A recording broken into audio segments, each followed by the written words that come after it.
За 4-р сарын 18-ны өдөр бол дэлхийн геополитик болон эрчим хүчний зах зээлд ээлжит нэгэн хар өдөр болж өндөрлөө гэж хэлж болно.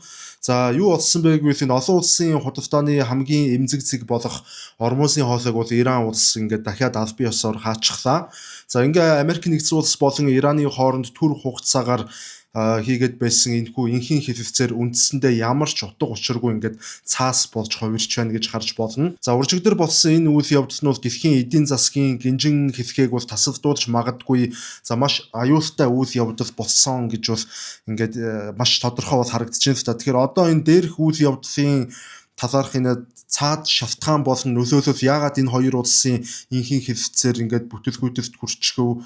За яагаад одоо энэс болоод ямар нөлөөлөл үр дүн гарах боломжтой талаар яг бодит үр дагавар болон юм наривчлан задлан шинжилгээний талаар бол өнөөдрийн дугаараар бол төлхөө ярина.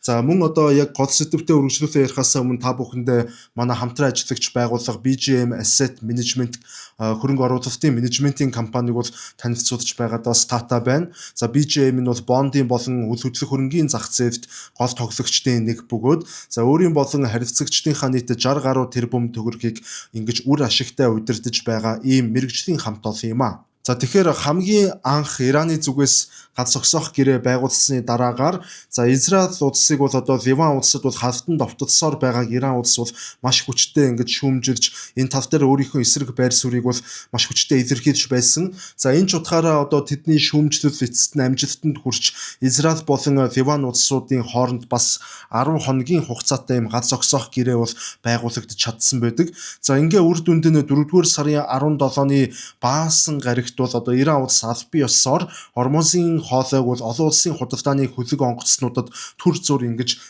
нээлттэй байлгах бол аль бие ёсны шийдвэрээ бол гаргаад байсан. Ингэснээр үр дүнд нь бол дэлхийн зах зээл арай гэж нэг юм одоо уужуу амьсгаа авч газрын тосны үн баг зэрэг буурсан ийм үзүүлэлтүүд бол ажиглагдаж эхэлж байлаа. За даанч харамсалтай нь энэ баярт үйл явц бол тэмч удаан үргэлжилсэнгүй. Яасан бэ гэвэл энэ Ормозын хоолойг нээсний яг дараахан бараг зэрэгцээд шахав гэж хэлж болно.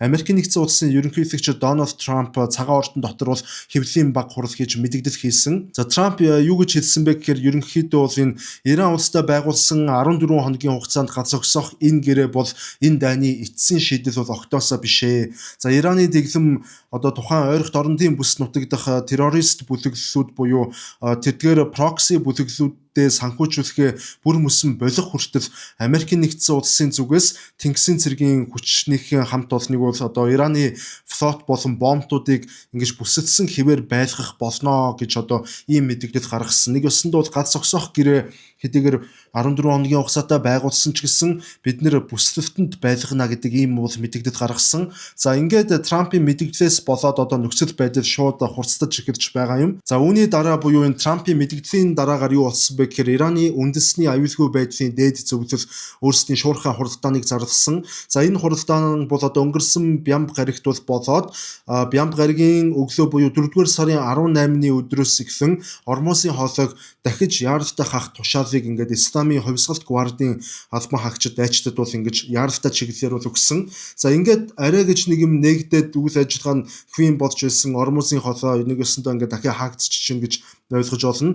Исламын бүгд найрамдах улсын аюулгүй байдлын яг гол философи үзэл баримтлал нь бол үндсэндээ хэрв Америк нэгдсэн улсын хоригоос болоод бид нар газрын тосоо дэлхийн бусад улсуудад бусад зах зээлүүдэд худалдаж чадахгүй бол ойролт орнын бүс нутгаас өөр ямар ч улс газрын тос худалдаж авах ёсгүй гэдэг ийм бодлого баримталж байгаа нь Иран улсын зүгээс гаргасан энэхүү шийдвэрээс бол маш тодорхой харагдаж байна. Үүний дараа тэгээд дахиад нэг одоо эвгүй нэлээд ноцтой гэмээр бол үйл явдлууд бол болж эхэлсэн.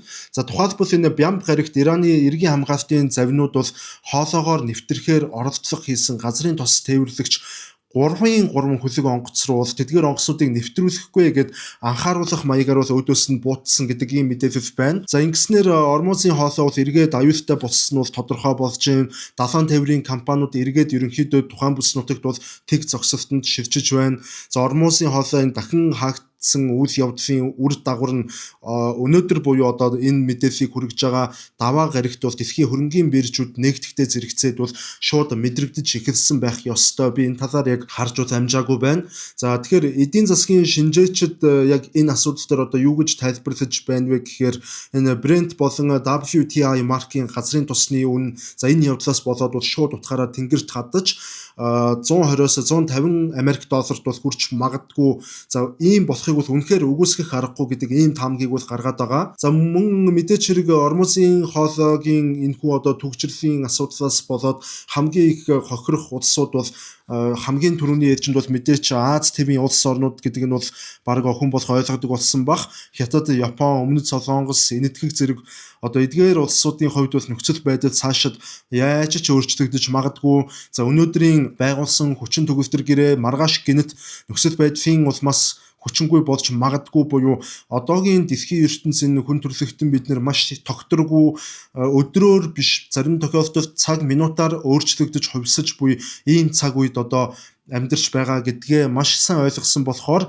эдгээр Азийн томоохон зах зээл, томоохон үйлдвэрлэгч улс орнууд бол өөрсдийнх нь дотоодын одоо нефтийн нөөцийг бол асар ихээр нөөцлөх хандлага ерөнхийдөө ингээд давмгааж эхлээд байна.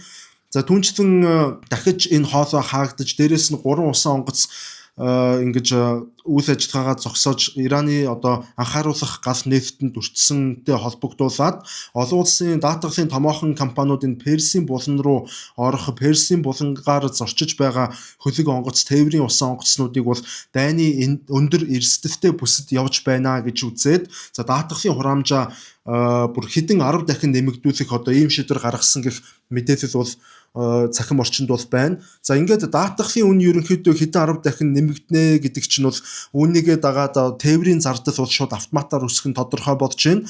За ингээд ерөнхийдөө дөнгөж нэг юм тогтворжоод байсан энэ инфляц бол дахиад ингэж хөөрч магадгүй болоод байна гэж харагдаад байгаа юм. За харин одоо энэ геополитикийн өнцгөөс нь болж байгаа үйл явдлыг хэрвээ харах юм бол Америкийн нэгдсэн улс болон Иран гэх энэ хоёр улс бол үндсэндээ бол хинэн төрүүлж замаа засах вэ гэдэг маягтай ийм тоглолт тоглож байна гэж шууд хэлж болох юм шиг санагдлаа. За Америкийн нэгдсэн улсын өнцгөөс хэрвээ энэ бүхнийг харах юм бол тэд нэр бол мэдээч хэрэг усан цэргийн одоо ус тэнгисийн цэргийн хоригоо бол цуцлахгүй байгаагийн цаад шалтгаан түрүүн хэлсэнчлэн Ираны эдийн засгийг одоо Ираны орлого олдог их үүсвэрүүдийг бол бүхэлд нь ингэж боомлох замаар Иран улсын санхүүжүүлдэг бүс нутгийн Хамас, за Ливанд байдаг Хизболла, Йеменийн Хути зэрэг одоо энэ бүлэглэлүүд одоо нэг өсөнд бол энэ Ираны санхүүжүүлдэг прокси бүлэглэлүүдийн санхүүжилтийг бол цаагаар бол таслах ийм зорилготой байгаа гэдэг нь бол тодорхой болсон. Трамп ч үүнийг бол бараг хэлчихсэн. За Америкийн нэгдсэн улс хэрвээ ингээд Ираны бомбуудын хоригийг яг өнөөдөр за зүгээр юм байна. За бид нар яг гал зогсоох гэрээнийхэн дагуу одоо бид нар ингээд сулллаа гэд хэрвээ ингээд суллчих юм бол Иран улс бол одоо цэрэг зэвсгийн салбарт бол санхүүжүүлэлт нь бол таслагдахгүй хэвийн байдлаар за магадгүй бүр Ираны батлан хамгаалахын одоо төсөв санхүүжилт нь бол улам нэмэгдэж магадгүй одоо нэг өсөнд бол Иранчууд нэлээд Пуутингийнхэн нөөцийг одоо бараад байгаа боловч дахиад одоо Пуутингийн нөөцөө богино хугацаанд нэмэгдүүлэх ийм боломж бүрдэх эрсдэлтэй байгаа болохоор Америкийн нэгдсэн улсын ерөнхийлөгч Дональд Трампын зүгээс энэ усан цэргийн тэнгисийн цэргийн флотуудаа ашиглаад Ираны бомбуудыг бол ингээ бүсэлчгээд байна гэж бол одоо харагдчих байгаа. Тэгэхээр Америкийн нэгдсэн улсын өнцгөөс яг энэ Трамп гэдэг хувь хүн яг энэ хүний өнцгөөс бол харах юм бол Трамп бол одоо дайсныхын эсрэг одоо энэ чинь дайн шүү дээ. Дайсныхын эсрэг бол зөв арга хэмжээ хэрэгжиж байна гэж бол шууд хэлж болно. За тэгвэл одоо Иран улсын зүгээс нэгэж баг зэрэг харах гад үзье.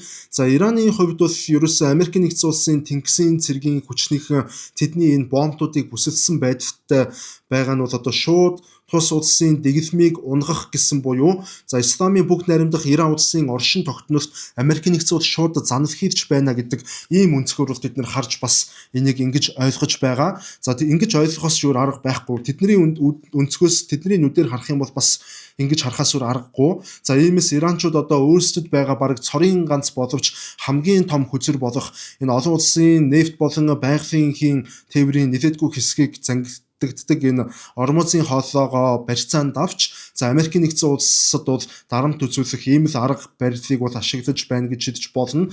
Яг түрүүн Америкийн нэгдсэн улсын ерөнхийлөгч Дональд Трамп яг хувь хүнийхээ хувьд, эх орныхоо хувьд энэ дайн дээр өөрийнхөө хувьд одоо зөв зүйл хийж байгаатай адилхан Иранчууд ч гэсэн одоо энэ дайнд Иранчуудын өнцгөөс харах юм бол мэдээж Америкийн нэгдсэн улстай ингэж тэмцэлдэж байлдаж байгаа болохоор одоо бас л өөрсдийнхөө хувьд бол зөв одоо шийдвэр бол гаргаж ийн гэж бол харж болно. Энэ ч ерөөсөө хин нэгний буруу гэдэг зүйл бол байхгүй.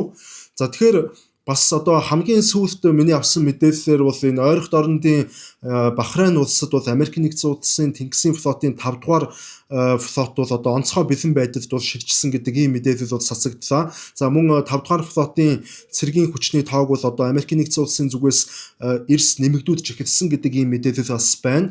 За тэгэхээр одоо яг яах вэ гэхээр энэ Тэнгисийн цэргийн 5 дугаар флот үндсэндээ бол одоо Ормозын хоолойн усан замыг Америкийн нэгдсэн улсын хамгаалтанд авах хамгаалах нэрээр Ормозын хоолой руу бол одоо нэвтрэн ороод Ираны одоо Исламын хувьсгалт гвардийн хурдны завнуудтай бол нүүр тулгарх нь бараг л ингээд цаг хугацааны асуудал бол болж байна гэж бол хэлж болно.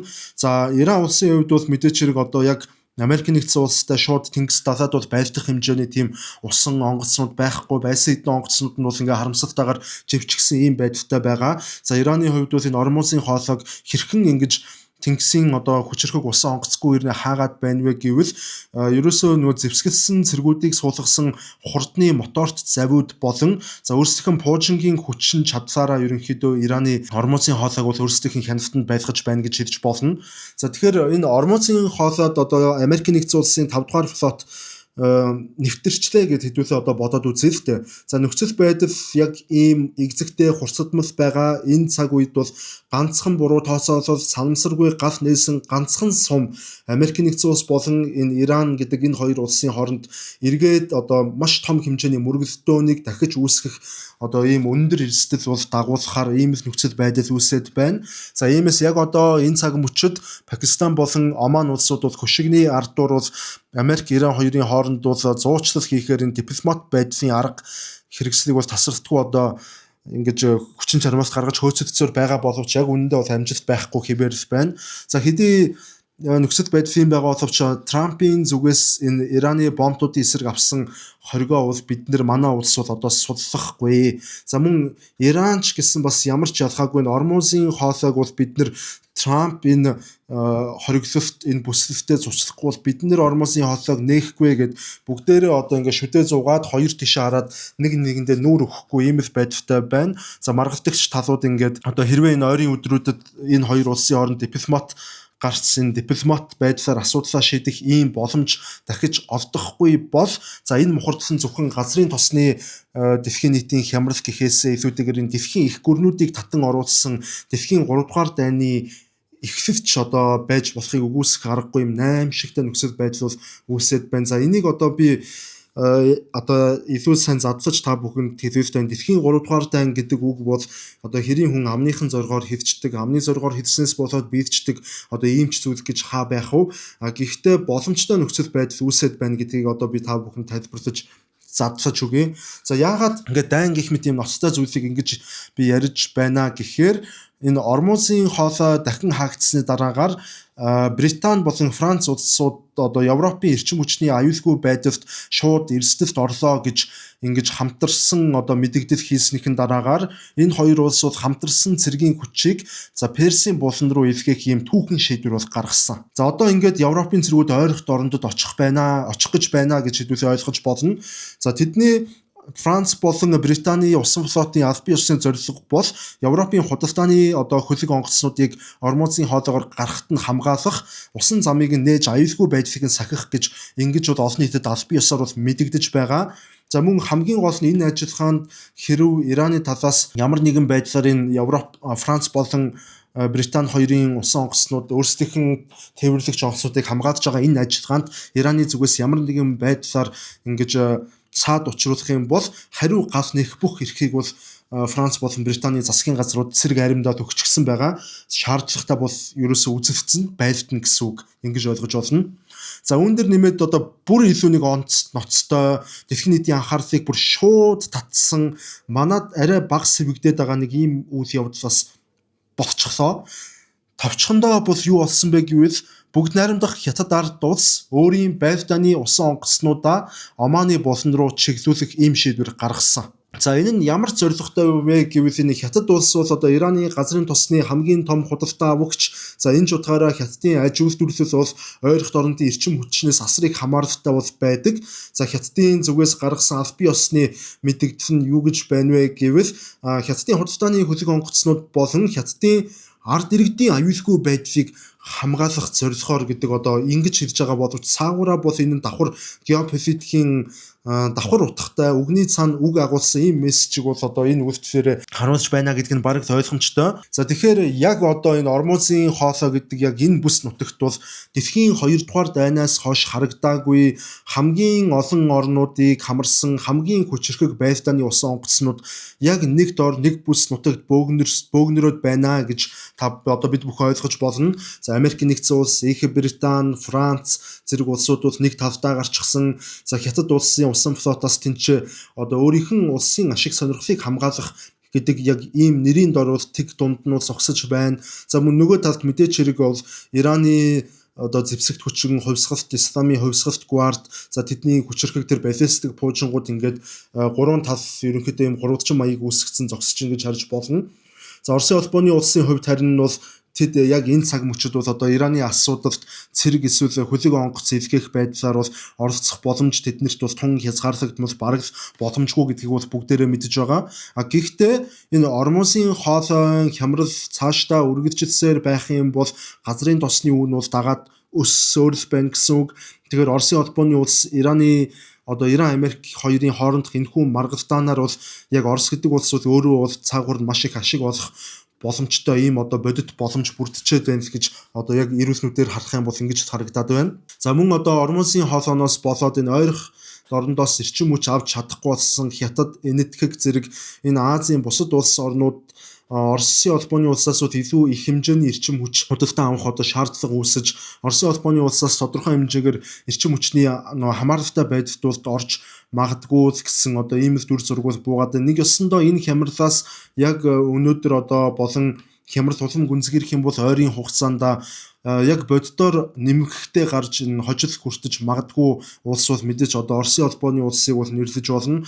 За Оросын холбооны улс хэрвээ дэлхийн нефтийн хомсдлоос улбалаад ихээхэн хэмжээний мөнгө олж төсвийн дарамтаа багасгах чадах юм бол Оросын холбооны улсын Украинд явуулж байгаа дайны санхүүжилтэнд бол одоо нэлээд нэмэр болно гэж Оросын холбооны улсын ерөнхийлөгч Владимир Путин үзэж байгаа нь бол ингээд тодорхой байх.